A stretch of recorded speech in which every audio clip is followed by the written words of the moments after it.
Madam Acting Deputy President, I was put on notice of the fact that formality would be refused to this motion today, but I'm at a disadvantage in that I don't understand the motive of the Australian Labor Party in resisting this motion. So my contribution needs to anticipate what their argument may be, and no doubt they'll have the courage to take to their feet to particularise why they've resisted the motion. Now, I know why they've resisted it. It's because a bill will be introduced into the Queensland Parliament today that liberalises abortion in my home state, all the way through to late-term partial birth abortion.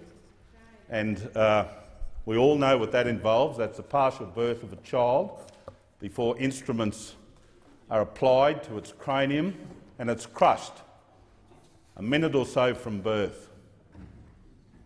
It is less than measured in seconds for its opportunity at life. And our friends in the Labor Party sitting opposite don't want to expose that some of their senators would support this motion. That's what this is about. It can't be about arguments around comity, states' rights, because in this very place, you might recall, the Labor Party supported, in fact engineered, the architect of that, who was here at the time as a senator who'll go unnamed, wasn't bright enough to have thought about it himself. He was a crossbencher. In relation to investigating the actions of the Queensland State Government, it made reference in particular to review all legislation implemented by the Newman government to determine its appropriateness and compatibility with social justice and natural justice requirements. Their words, a motion supported by them, a select committee occupied by them, engineered and managed by them, and so I don't anticipate that their resistance will be around comity or the Commonwealth Government taking an interest in state legislation. Remember that once this abortion opportunity is completely liberalised, of course these abortions will the Commonwealth has an interest in them because they'll be available through the public system. They're also anticipating part of the legislation will be that any doctor that conscientiously objects to the conduct of an abortion will be exposed themselves to criminal processes. Now think about that. These men and women have taken the Hippocratic Oath, lasted 2,500 years, will be the subject to reaction from the state if they fail to euthanise a child who's seconds off living. Now, there's a lot of science, and I've listened today, should I say, I don't want to digress.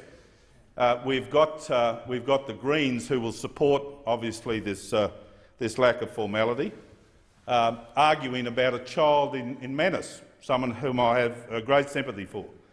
But not one mention, that child is, according to the senator, near death, not one mention of these babies not yet born whose death is guaranteed in a partial birth abortion. Now listen, we need to stand up. Humanity needs to stand up. We need to stand up, and I tell you, the world needs to look at how you vote on this motion today. I say that to every one of you, every single person in this chamber, because your vote to deny formality for the question to be put to the floor of the Senate means that you support late-term partial birth abortions. I can hardly hold the thought. A baby seconds off being named or even pre-named in many cases, certainly in my family line and most of the families I'm involved with, will be euthanised with a blunt instrument where they sever, first of all, the spine and then compress the cranium. So this isn't about denying formality. This is about you not wanting to put your foot on the sticky paper about this abhorrent practice that's about to be introduced by Thank you, legislation. Senator O'Sullivan. Your time has expired.